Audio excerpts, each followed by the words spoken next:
Jennifer Jacobs, CBS. Great. Hi. Hey. Are you expecting any goodwill gestures from Russia? Do you have a deadline in mind for when you're hoping for them to reciprocate on that? Those two things. Well, we're going to take the offer to them. We're going to tell them this is what's on the table. Ukraine is ready to stop shooting and start talking. And now it'll be up to them to say yes or no. I hope they're going to say yes. And if they do, then I think we made great progress. If they say no, then we'll unfortunately know what the impediment is to peace here. But the president's been abundantly clear. He wants the shooting to stop. He wants the warfare to stop. He wants the dying and the suffering to stop. And he believes, and rightfully so, that the only way to end this war is to negotiate an end to it. And we think that it's always easier to negotiate an end to the war when people aren't shooting at each other. That's how the president believes. That's what we hope to achieve. The Ukrainians today have expressed their willingness and readiness to do so immediately. We hope the Russians' answer to that will also be yes. But no deadline set, sir.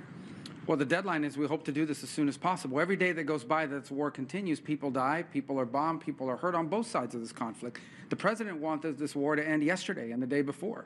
The president's been clear. He wants peace.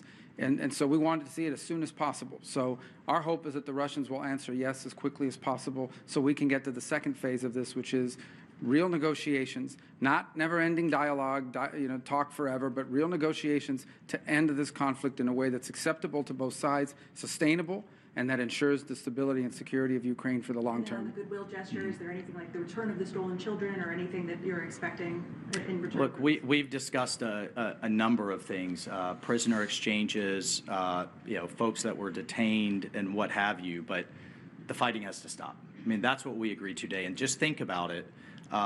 We've gone from if the war is going to end to now how the war is going to end, and this was an important first step, and that was under President Trump's leadership. He has literally moved the entire global conversation to where we had a very senior Ukrainian delegation with us today. We've had engagements with our Russian counterparts, and now it's how the war is going to end, and that's under President Trump's leadership. Just to answer your question one more time, the goal here is peace. That's the president's goal.